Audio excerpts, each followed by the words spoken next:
Today we will present you the school or the approach of human relations.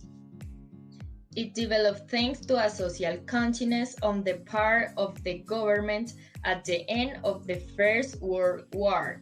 Let's start. The emergence of the theory of human relations is defined by four causes.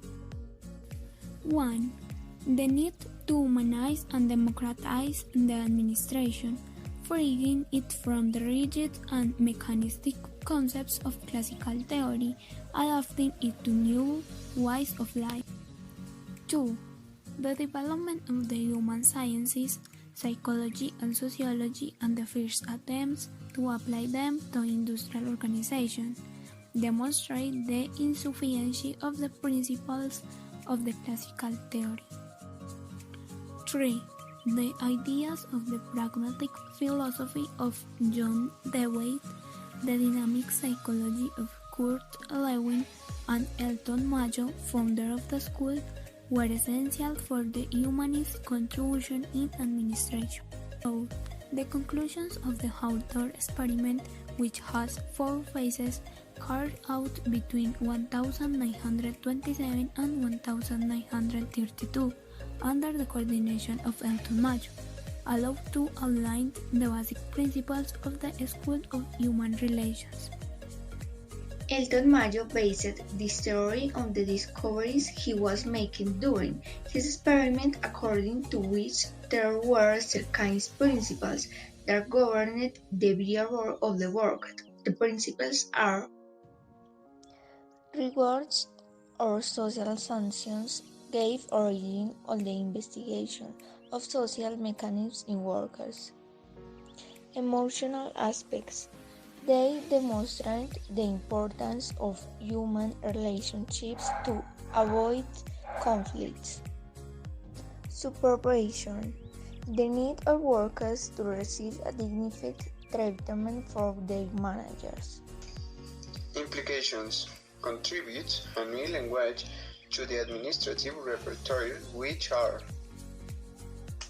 motivation. With excellent motivation, a good job is developed. Leadership. Essential in the management function of a group. Communication. Improving the competitiveness of the organization by achieving an objective.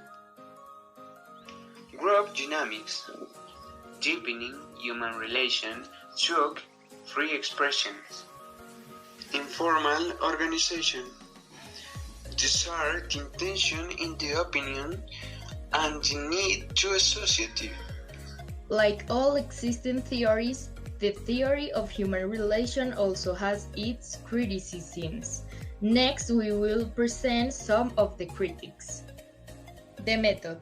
People argue it had a very subjective methodology, because in the scientific field it is not understood how satisfaction, leadership, and decision-making can influence the productivity of workers.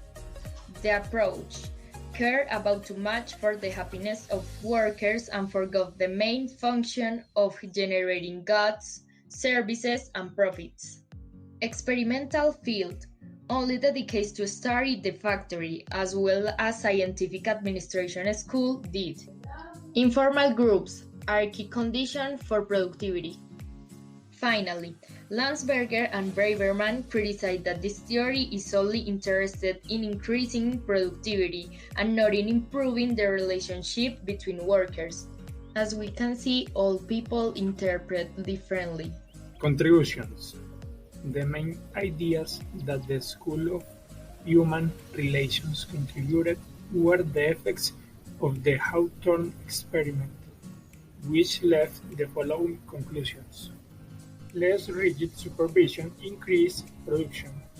Employees work with greater motivation if they care about their well-being. The social environment of the workers is very important on their productivity. The experiment drew two perceptions of the factory. The first one constituted by the building, machinery, services, raw materials, among others, and the second one referred to a human perception, which says that the factory is made up of very different individuals who also need attention. Remember that we can relate the behavioral school with terms such as motivation, communication, leadership, informal organization, and group dynamics. Don Mayo, the forerunner and main exponent of the school, impacted different disciplines: psychology, sociology, business administration, and of course, industrial engineering. Okay guys, I hope your explaining about the School of Human Relations was clear and you liked the video. I will see you soon with another topic or story.